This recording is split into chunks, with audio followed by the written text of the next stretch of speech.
Super Mario has become a widely known icon that actually first appeared to the world as an antagonist in a video game called Donkey Kong in 1981 and was originally named Jumpman.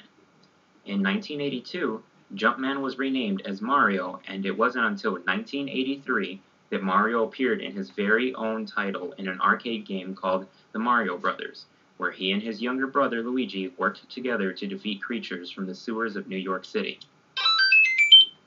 We all know and recognize the story of the original Mario Brothers games, where you played as Mario and ran through countless levels defeating creatures such as the widely known Goomba mushrooms and turtles, which led to the end of the level of attempting to save the princess, who only would get captured again and you'd have to go through more worlds to save the princess from King Koopa himself.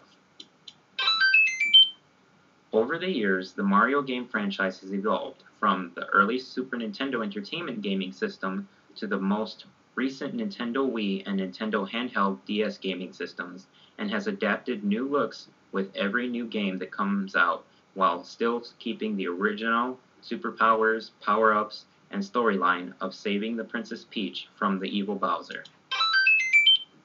Through Transmedia storytelling, Mario not only prospered as Nintendo's main mascot and a highly recognized icon around the world, but he also began to appear in his own comic book series, books, a television series called The Super Mario Bros. Super Show, as well as in a live-action feature film in 1993 called Super Mario Bros., which starred Bob Hoskins as Mario and John Leguizamo as Luigi.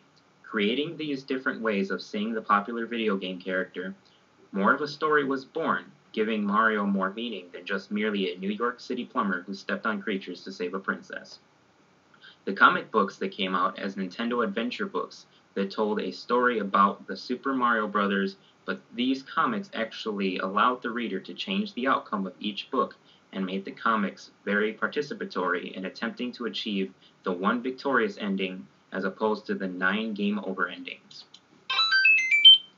The TV show actually contains a sitcom beginning and ending of 2 New York plumbers dressed as Mario and Luigi, who then go down a pipe warp, and that is when the real story begins.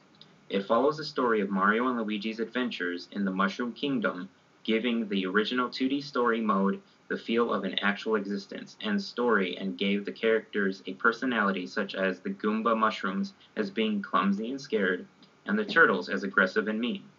It gave the silent characters a voice, which in turn created a whole new story for the Mario that branched from the widely known saving the princess at the end of each level, to these cartoon adventures that he shared with many new characters introduced over the years, such as the widely loved Yoshi, Mario's evil brother Wario, and Princess Peach's loyal companion Toad.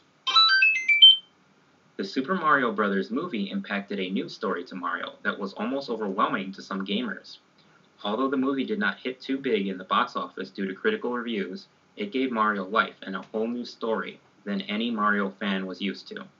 It introduced a new character, Princess Daisy, which was later to become Luigi's love, and depicted King Koopa, also known as Bowser, as a dystopia dictator in an alternative dinosaur-dominated universe. The movie introduced a different way to see everything that we know as Mario, bringing items used by the game character to life, such as the Bob-omb, and completely changing the appearance of Goomba mushrooms. It gave us a whole new look and story of the world of Mario. When it comes to Mario and the impact he has had on the world of entertainment, there is no other franchise that can compare. No other platform in rotation today has an iconic character that can be recognized worldwide. The comics, TV show, and movie might have created confusion to some fans because each came with a different story, but it made an impact on the world to see more story to this iconic character and give him more depth. Through Nintendo's use of transmedia storytelling, they effectively created a new and creative side to a Nintendo hero. Some people even first saw the TV show and movie before actually playing the games. Mario has influenced the creation of a line of licensed merchandise and has appeared in popular culture throughout time since his creation. Due to Mario being an important asset to Nintendo, they have prohibited and controlled any creation of any kind of grassroots efforts in media unless sanctioned by Nintendo itself. Mario is their Excalibur, and Nintendo does not intend to let him go anytime soon. Mario has clearly plumbed his way into being a transmedia empire.